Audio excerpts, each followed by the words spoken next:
Hi, I'm Matt Pratton. I'm the Senior Analyst for Eastern Europe here at Intelligence Fusion. And again, I'll be doing another update on the Russia-Ukraine war. Now, we've done several updates and we've been monitoring the Russia-Ukraine war for quite some time now through various video briefings as well as written reports. So for this briefing to, I suppose, start on a level playing field, I'll break this down into three sections. First of all, we'll provide a recap on our most recent assessments of the Russia-Ukraine war. Then we'll provide an overview of what we've been monitoring since those assessments. And finally, we'll finish up with assessing how accurate we were, along with providing any updated assessments where need be, as well as provide some information gaps for looking ahead.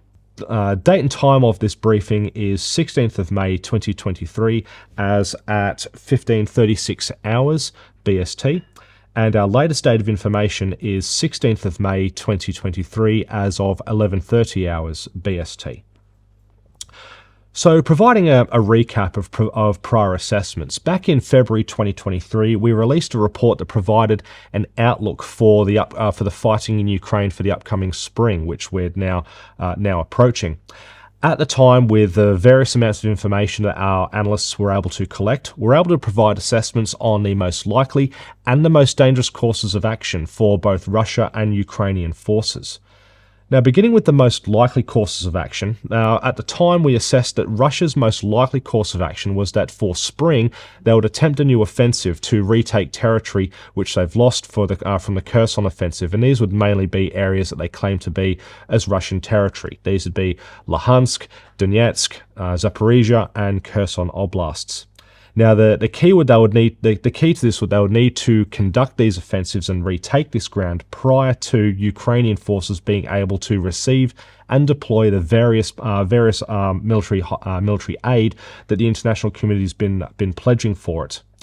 The main effort for this attack would be pushing from Donetsk and Luhansk, with supporting efforts down the south, mainly in Kherson and Zaporizhia, mainly focusing on artillery attacks across the Dnieper River, as well as supporting attacks up in the north with continuous cross-border attacks into Sumy and Chernihiv oblasts.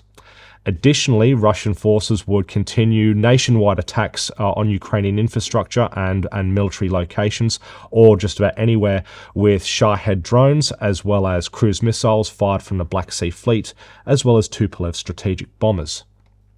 Ukraine, on the other hand, the most likely course of action we assessed for them, looking ahead at the time, was that they would actually attempt to carry out another rapid offensive similar to what they did with Kherson last year, except in this case their focus would be on Donetsk and Luhansk oblasts, where they would use the military aid they've been provided to strike into these areas of the Donbas region and essentially target one of the major weaknesses that's been identified with Russian military operations, that being their logistics capabilities or lack thereof.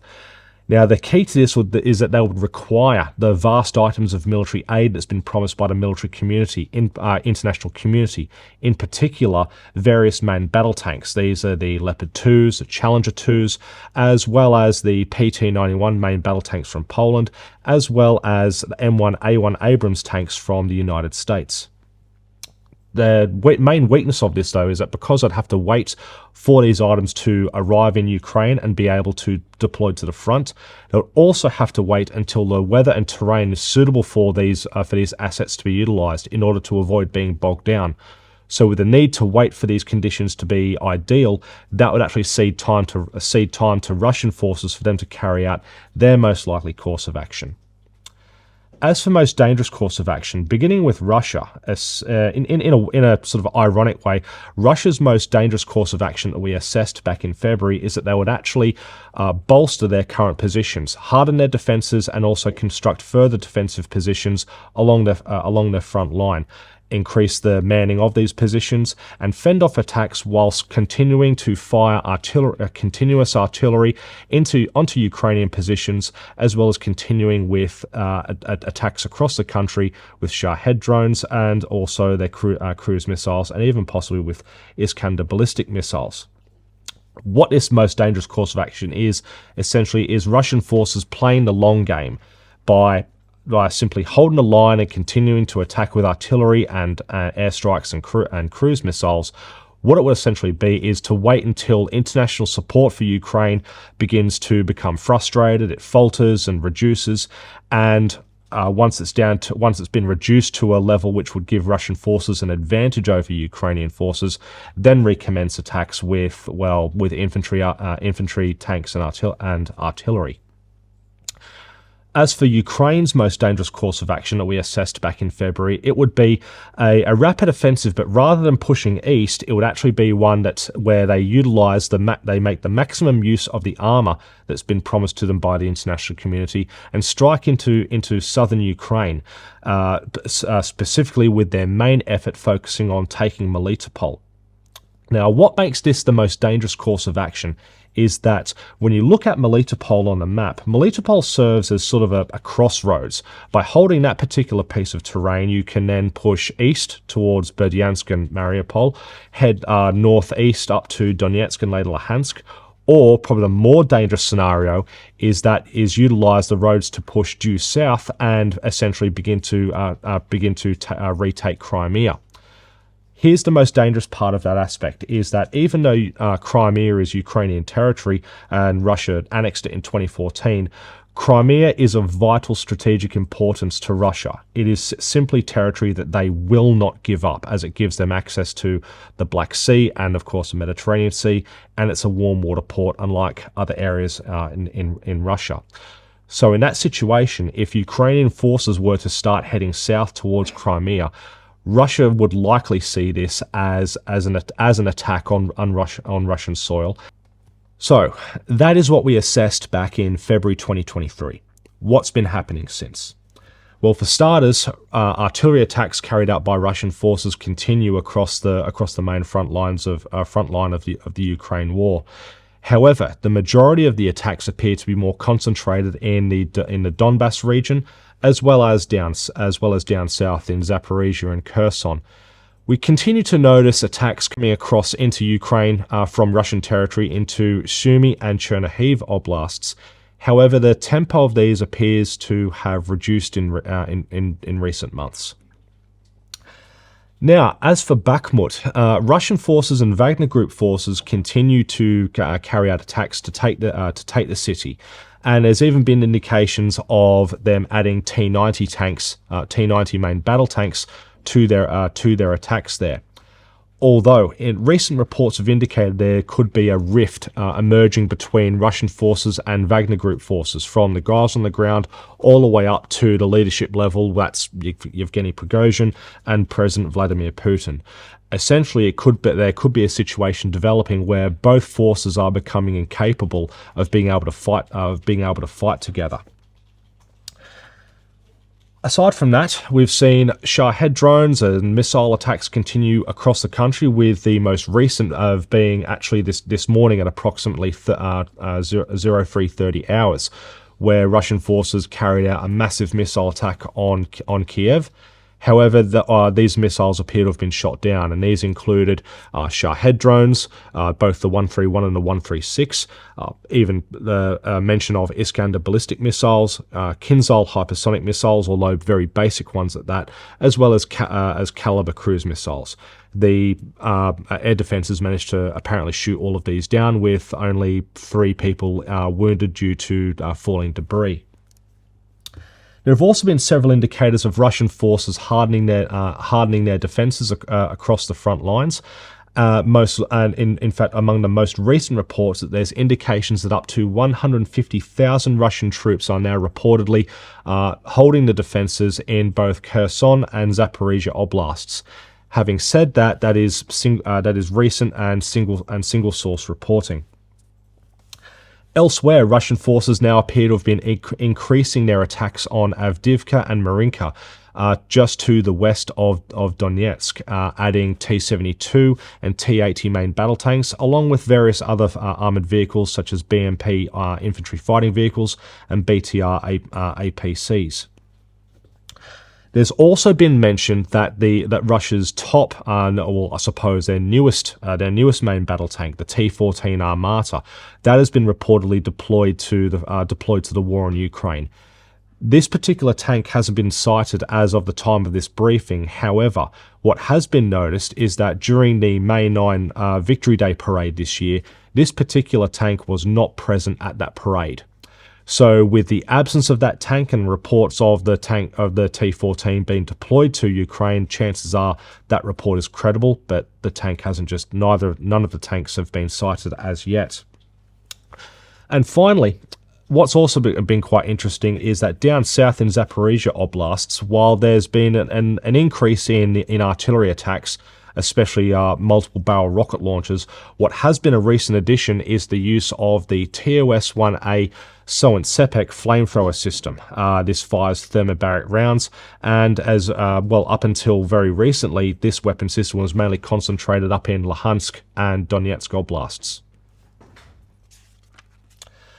So, when looking at all the incidents we've logged with regards to Russian activity in the war so far, and comparing it to prior assessments of most likely and most dangerous courses of action, at this time it would appear that Russia is trying to have it both ways. They're trying to execute both the most likely and the most dangerous. They're trying to push and take more take more terrain in Donetsk and Zaporizhia Oblasts especially.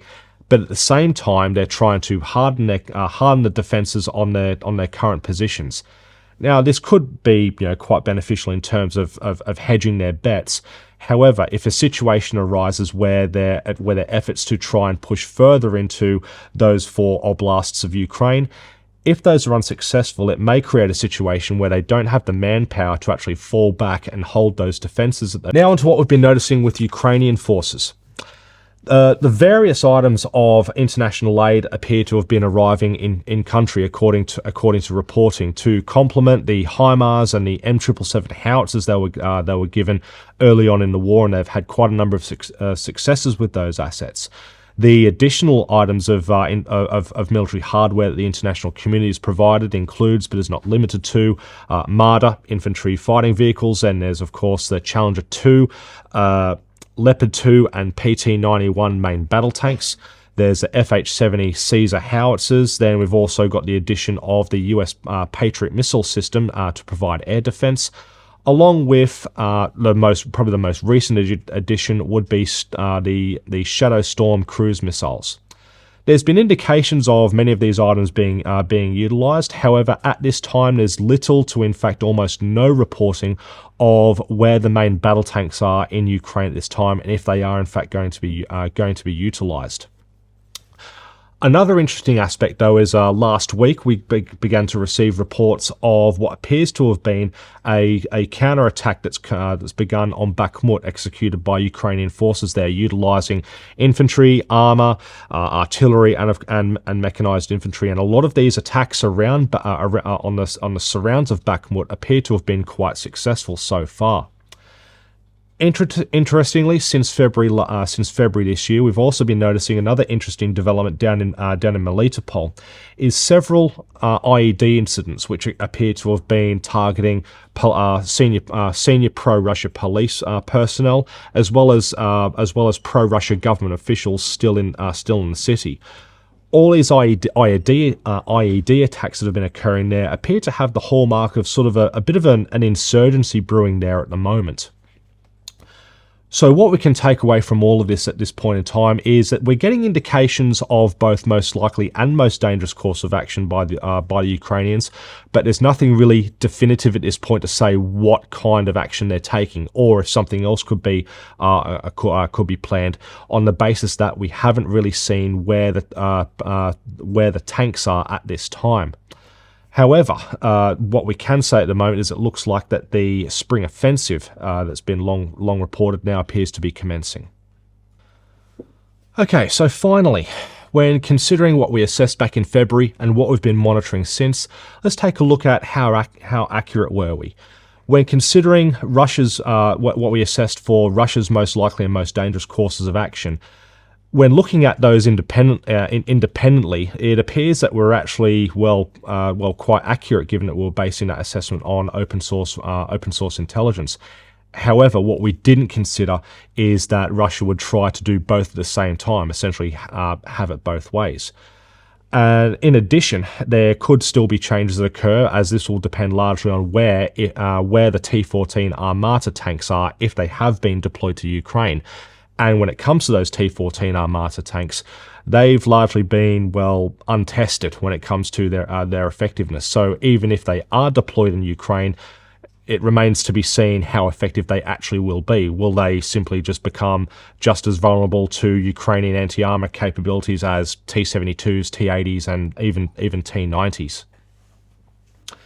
As for Ukraine, well, it's still, even though we've been getting indications of most likely and most dangerous, it's actually still a little too early to definitively tell, especially when you consider that last year they carried out, during their Kherson offensive, a very effective deception plan which included a flanking attack right up in the north into Kharkiv Oblast. So at this point in time, it's, well, to sort of say, to make any kind of judgment call on whether they're doing most likely and almost dangerous course of action or another course of action entirely, to make any call at the moment would be, well, supposition at best.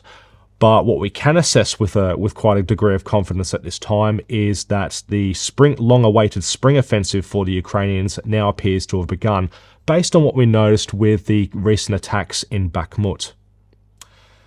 Finally, information gaps. There's mainly two information gaps we have based on what we've assessed and what we've been monitoring ever since, and that mainly relates to the tanks, as they're a critical requirement for determining main efforts, and in the Ukrainians' case, courses of action. For the Russians, it's essentially where are the T-14 Armata tanks that have supposedly been deployed to Ukraine. As for Ukrainian forces, it's the same kind of topic, but a much more broader scope. Where are the Leopard 2 tanks? Where are the Challenger 2 tanks? Where are the PT-91 Tavadi main battle tanks? And of course, any other armoured vehicles which the international community has pledged to provide for Ukrainian forces. Anyway, that's all we have for the time being. Thank you very much for watching this video. In order to stay up to date with our latest work in just about any area that we monitor here at Intelligence Fusion, please go ahead and join our Discord community, where you can even communicate directly with our analysts. And of course, please like, share, and subscribe to this YouTube channel. Thanks very much for watching.